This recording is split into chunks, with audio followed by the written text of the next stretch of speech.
mwana wirarira izakwica uri kugira ngo uzajye uneza abantu ariko turetse ibyo bintu nta mwana mbonye wamukoresha uriya mwana tuzajya mbabarira ahubwo dupanga ukuntu wa mwana nagenda nkamugushaka kugura akantu bitekereza araziritse se araziritse ariko ntabawuza ariko ubanza ari nabyo we aho urazi kariya kana nanjye naragakunze kuva kera ahubwo ikibazo cyiza ni cya kindi ikihe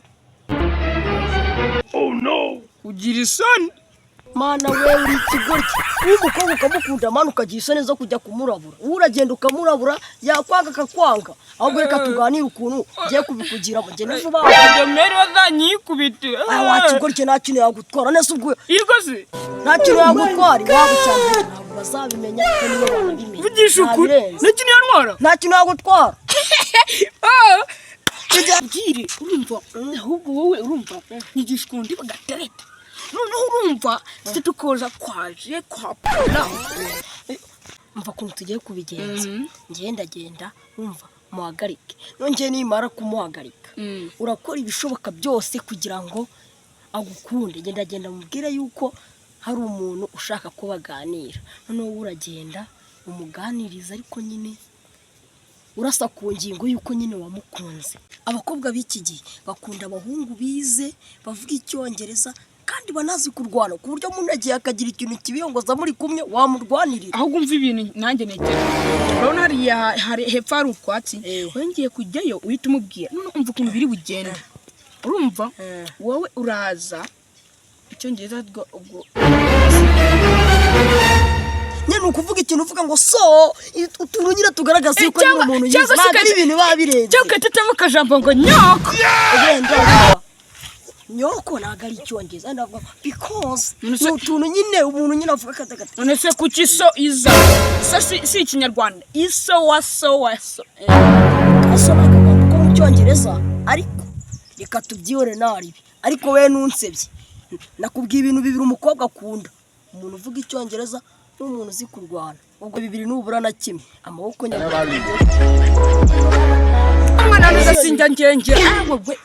umva ukuntu turi bugenze uragenda umva uhita umunzaniraho ndagura akantu witonde none njyewe n'umusana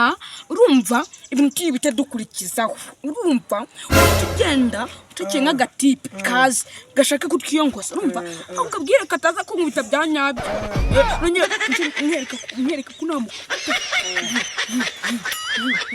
nubwo ratazize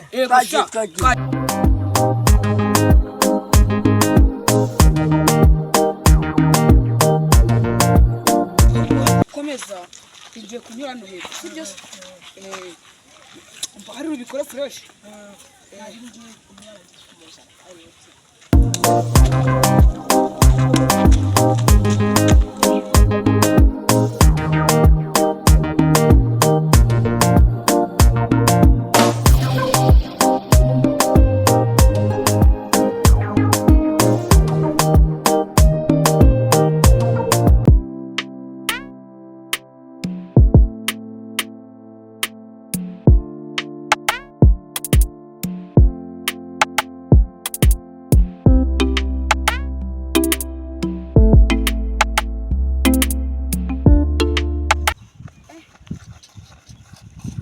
wewe tukati kitaka no kumusha mbasha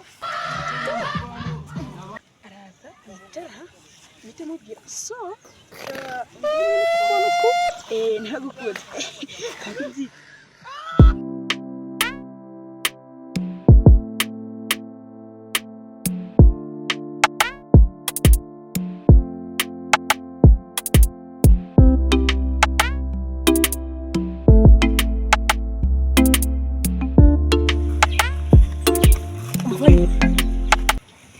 wicaye hahiriye ngiye kukureka rari nyine ugende muganire niyo ntago ari ibintu byaganiriye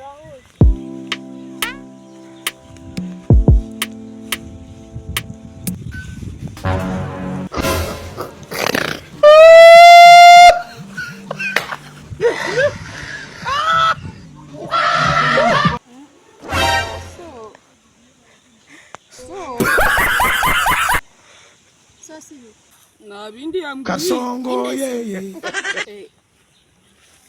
So ako uzanyura muri so gusa narindi jambo uzi nyine nuko nize nyine umva wera sa ku ngingo nta mbunda mfite imbunda y'iki kurasa ku ngingo ko none uyu muhungu rero banzanye we ni gati izi n'ibindi uzi ko njye nyine yumva ndwana nka jeti maze papa afite kampani muri Amerika ni ukuri ubu beye maze azamamo n'imigabo dore cya kijoma cyanyambuye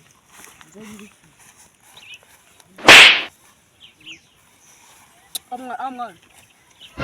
akwitirwa mu rusengero sinize karate kandi yarabwiye ngo ndirwanya Oh no.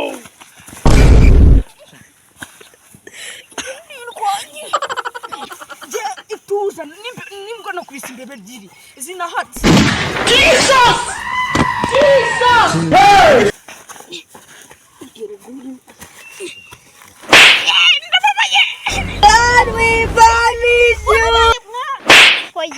Koya mbona gukubite wambye kuri ndwaye so nabaye kuri Chiche Kasongo yeye. Mombali nanga. Kasongo mbona wewe. Songa libala. Oh yeye. Kasongo. ciye umugongo kandi wabona ari mu bwicyohereza iratuba nk'igihe nibite kuri biri nonzonyozi bi Jesus!